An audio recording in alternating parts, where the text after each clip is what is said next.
I would just like to insert into the records the budget for the Office of the President earlier, and also our message of welcome to the delegates that were here earlier.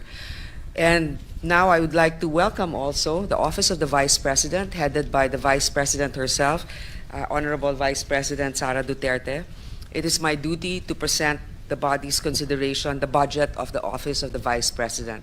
With that, I'm ready to begin with any manifestation or questions. Thank you. Mr. President, Senator Ronald De La Rosa is seeking the floor. I move that he be recognized. Senator De La Rosa is recognized.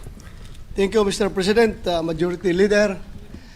Mr. President, before I would make a motion, I would like to make this manifestation that in the proper time, in the period of interpellation, if it is okay with the good sponsor, that I'm going to introduce some amendments to the OBP budget.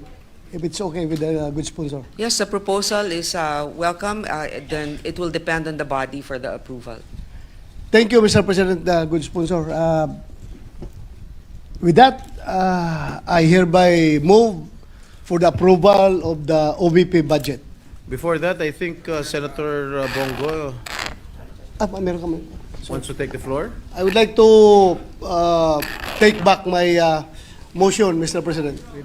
Withdraw. Withdraw. I would like to withdraw my motion. Senator to give Bongo. way for the manifestation of Senator Bongo.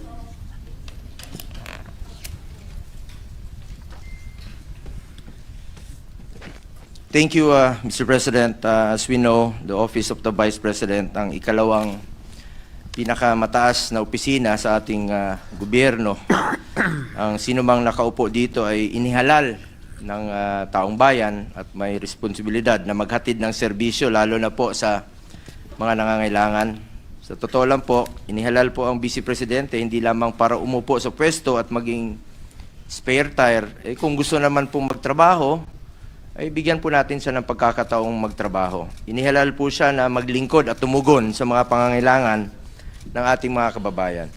Subalit, Mr. President, ang budget po na inilaan para sa OBP ay binawasan po sa General Appropriations Bill na para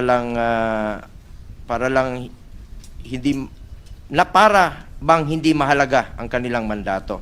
Mula sa original na panukalang budget na National Expenditure Program sa NEP, no, na 2.026 billion, ay binawasan po ito, naging 1.3 billion at nag-iwan na lang po ng 733 billion para sa taong 2025 at yung iba pa dyan ay naging zero. Mr. President, nakapagsagawa ng ating mga mahalagang programa po ang OBP na may direktang benepisyo naman po sa ating mga kababayan tuwing may bagyo, nasasalanta, tumutugon naman po ang Office of the Vice President. Mayroong mga inisyatibang OBP tulad ng Magnegosyo Taday na nagbibigay po ng grants at training para sa kabuhayan ng mga maliliit na negosyante at kababaihan at ang Educational, Medical and Burial Assistance Program na naglalaan po ng tulong pinansyal para sa mga kababayan nating nangangailangan. Sa panahon po naman ng kalamidad, nandiyan po ang Disaster Response Program ng OBP na nagbibigay po ng agarang tulong, relief packs at iba pang suporta sa apektadong lugar.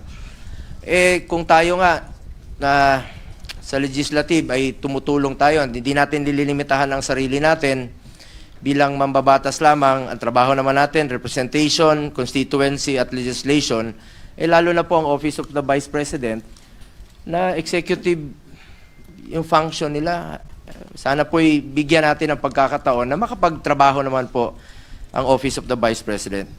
Ngunit ang mga nabanggit ko pong mahalagang programa ng OBP ay maapektuhan dahil bahagi rin po dito na tinanggal sa budget ng OBP sa ilalim ng General Appropriations Bill. Mr. President, public offices in general are meant to serve the Filipino people, lalo na kung lumalapit sila diretso ang kanilang opisina sa ating mga kababayan. Basic mandate po ang tumulong lalo na po sa nangangailangan ng social services. Mr. President, ang pagbawas po sa budget ng OBP ay direktang makakaapekto sa kakayahan ng OBP na makapaghatid po ng serbisyong naglilingkod sa tao mula sa Luzon, Visayas at Mindanao para nating tinanggalan ng kapasidad ng isang ahensya or in this case, isang halal na pinuno ng bansa na magserbisyo po. Kaya po nananawagan po sana ako sa mga kasamahan natin dito na sana po ay madagdagan, no?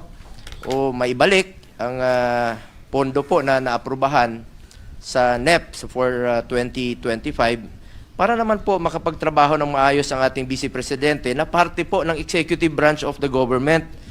Para naman po para naman meron tayong working Vice President at hindi lang po spare tire. Gusto naman po magtrabaho ng ating Vice Presidente.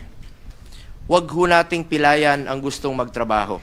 Sa totoo lang po, ang daming opisina na mas malaki pa ang budget kaysa OBP, pero underperforming. Ang iba nga dyan, natutulog yung pondo. Ang daming programa na pilit sinasama sa mga program funds na hindi na po nagagamit, winawalis na po dahil hindi nagagamit yung pondo. Ito, gustong magtrabaho, sana naman po bigyan ho natin ng pagkakataon ang opisina na gusto pong maglingkod sa ating mga kababayan. Maliit lang po na halaga yun eh. Kumpara po sa napakaliit na pie lang po yun sa kabuuang budget po ng ating bansa. Mr. President, huwag po nating ipagkait sa sambayanan ang serbisyong kanilang inaasahan, lalo na po sa panahong mas kailangan po ng taong bayan ang pagkalingan ng kanilang pamahalaan. Lalo na ngayon, panahon ng bagyo, dami pong naghihirap nating mga kababayan, magtulungan na lang po tayo. Yun lang po yung panawagan ko sa inyo, magtulungan tayo.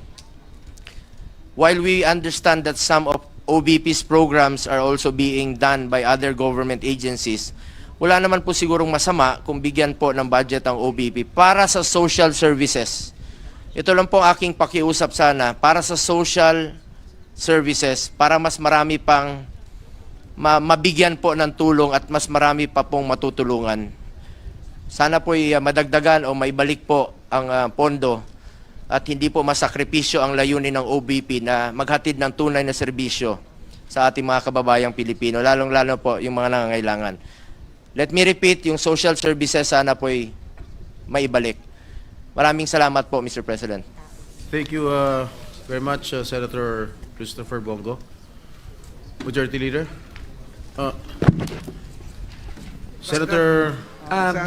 Before we recognize Senator Bato, I would like to convey also that the manifestations of Senator Bongo is noted, and at the proper time, Senator Bongo is free to introduce the amendments he would like to include for the office of the Vice President's budget.